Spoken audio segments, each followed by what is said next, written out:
queridos, nós estamos estudando o livro de Jó e hoje vamos falar sobre o capítulo 8, pastora, né? Isso. Fala sobre a intervenção ou a palavra, né? De Bildade. Primeira fala de Bildade, né?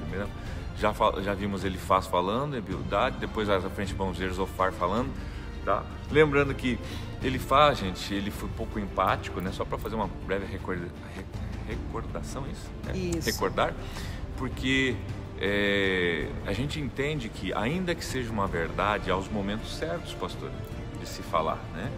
Há momentos que as pessoas, às vezes, um velório, por exemplo, né? A pessoa não precisa saber no velório, você chegar lá e dar um estudo de tanatologia para ela. Que é o estudo da morte. Que é estudo da morte, é exato. Ela quer que você abrace ela, chore junto, né? Quer Então, dizer, a palavra pode ser certa, mas o momento é errado. Exato, exatamente. E é isso que a gente verifica. A palavras certas para momentos certos. Eu chamo a atenção, pastor, porque assim, o que os 3 amigos fizeram no início, nos capítulos do início, que foi ficar 7 noites e 7 dias sem falar nada, foi muito legal. Foi muito bacana. Mas depois, então, eles tentam dar uma solução para o sofrimento. Aquela coisa assim, não sabemos o que dizer, então agora vamos... E vamos ver então agora o que Bildade vai falar para Jó, ok? Vamos lá, então, acompanhe com a gente. Jó capítulo 8, leia junto com a gente então. Então Bildade, o suíta, tomou a palavra e disse: até quando você falará essas coisas? E até quando as palavras da sua boca serão como um vento impetuoso? Será que Deus perverteria o direito? Será que Todo-Poderoso perverteria a justiça? Se os seus filhos pecaram contra ele, também ele os entregou ao poder da transgressão que cometeram. Mas se você buscar a Deus e pedir misericórdia ao Todo-Poderoso, se você for puro e reto, ele sem demora despertará para ajudá-lo e restaurará a justiça da sua morada. O seu primeiro estado parecerá pequeno comparado com a grandeza do seu último estado. Então vamos ver o seguinte, pastor. Primeiro, né? Então, lembrando que é a palavra de Bildade, tá? Ele vem falando sobre justiça de Deus. Então aqui, acaso Deus torce a justiça? Ele faz isso em forma de pergunta. Ou seja, por acaso Deus está sendo injusto com você, Jó? Né? Ele está falando assim: Jó, isso que você está passando, você merece passar por isso, né? É consequência de algo errado que você fez. E logo em seguida ele já aponta, versos 4, ó, quando os seus filhos pecaram contra ele. Né? Ele já está apontando o dedo, dizendo assim, ó, tudo isso é culpa dos seus... Porque os seus filhos pecaram. Dos seus filhos pecaram, tá? Eu quero só que você sustente agora aí, para você poder entender o seguinte. Não se apegue, vamos supor, então foi a culpa, o sofrimento de Jó foi os filhos. Segura isso no ar, tá? Bildade está dizendo que sim. Mais à frente você vai ver que Bildade vai dizer também, apontar o dedo para Jó, tá? Mas a gente depois vai ter algumas conclusões que eu quero que você, junto comigo, né, chegue estudando as escrituras, tá? Então vamos lá, dando continuidade. Por favor, pergunte agora aos que são de gerações passadas e atente para a experiência dos pais deles, porque nós somos de ontem e nada sabemos, pois os nossos dias sobre a terra são como a sombra.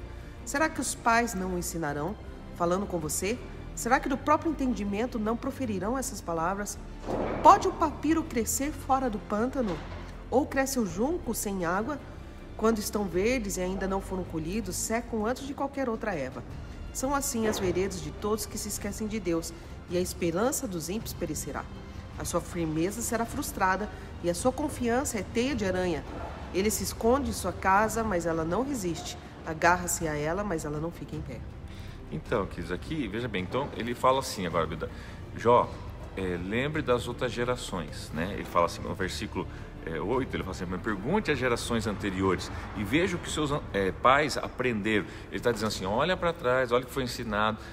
Lembre que eles sempre diziam que Deus, quando Deus vinha com justiça, é porque alguém cometeu algum pecado, alguém cometeu alguma falha. É isso que eles estão querendo. Então observe, pastor, assim, que de certa forma eles estão bem pautados, eles estão bem fundamentados, até nas escrituras, no caso lá na tradição, e eles estão tentando mostrar para Jó. Em outras palavras, estão tentando convencer Jó, né? É melhor você assumir que tudo que você está passando é culpa, né, sua, dos teus filhos, enfim, pede perdão logo, né, para ver se você sai disso. Em outras palavras, mais ou menos isso que ele está tentando, tá? Deixa eu só fazer uma observação, pastor. Eu estou aqui na minha Bíblia e você não está falando, meu Deus, onde essa mulher está lendo? Agora que eu vi, eu estou na NVI e ela está na NAA. São duas versões, a mesma Bíblia, né, gente? Isso é até bom ter acontecido, porque a gente pode ver que assim, a palavra não muda. Pronto, né? Muda o sentido. Mas ela lendo, eu falei, meu Deus, está tão diferente a versão dela e na minha, eu não conseguia achar onde que ela estava falando aqui. Mas eu sabia, né, o contexto. Mas enfim, Então nós estamos usando aqui a NVI, né? A NVI agora. Vamos lá então, dando continuidade, gente. Então observe que Bildad faz ele olhar para o passado, com quem diz, olha gente, Jó, veja lá o que você aprendeu com os seus pais, tá? E vamos ver o que ele vai dizer agora. Ele é como uma planta bem regada ao brilho do sol, espalhando seus brotos pelo jardim. Entrelaça as raízes em torno de um monte de pedras e procura um lugar entre as rochas. Mas quando é arrancado do seu lugar, esse a rejeita e diz, nunca vi. Esse é o fim da sua vida e do solo brotam outras plantas. Pois o certo é que Deus não rejeita o íntegro e não fortalece as mãos dos que fazem o mal. Mas quanto a você, ele encherá de riso a sua boca e de brados de alegria os seus lábios. Seus inimigos se vestirão de vergonha e as tendas dos ímpios não mais existirão.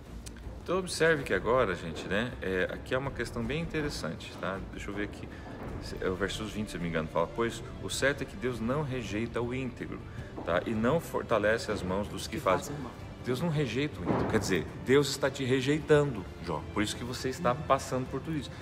Só que veja bem, então aqui, gente, eu quero chamar a sua atenção que como a gente ser humano, a gente é injusto, muito mais, né, do injusto.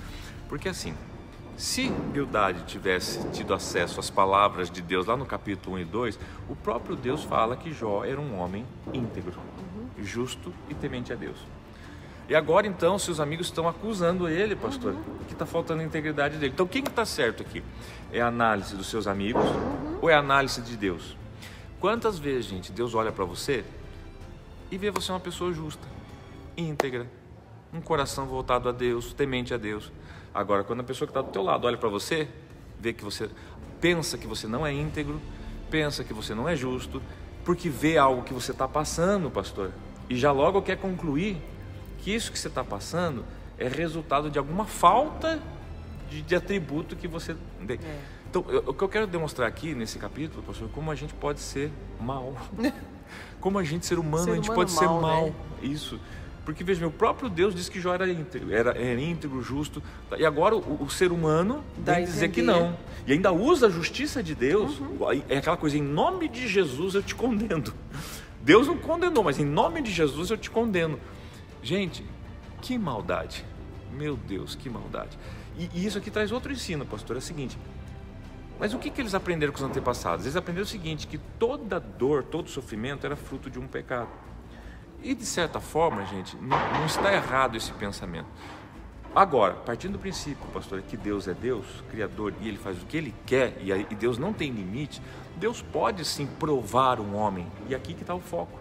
Deus provou Jó, né?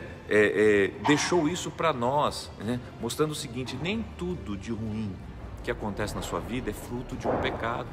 Nem tudo de ruim que você está passando, pastor, quer dizer que você está falhando em alguma coisa. Às vezes Deus está expandindo você. Deus está sabe aquela coisa de esticar a massa, gente?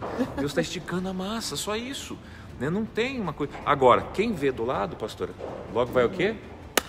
Meter o pau, né? Vai criticar e já vai querer apontar algum erro, algum pecado.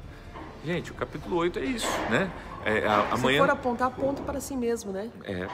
Por isso que a Bíblia fala, antes de você tirar a trave o cisco do olho do irmão, tira a trave do teu. Tá? E isso até, pastor, até no casamento, né? Porque a gente sempre está pensando no outro, na outra pessoa, né? Mas às vezes no casamento, tipo assim, às vezes eu estou apontando, né, um cisco no meu marido, né? Mas eu tenho uma baita numa trave na minha. Então a gente tem que olhar isso, né? Amém, queridos? Então fique com a gente, amanhã nós continuamos, capítulo 9. Tá?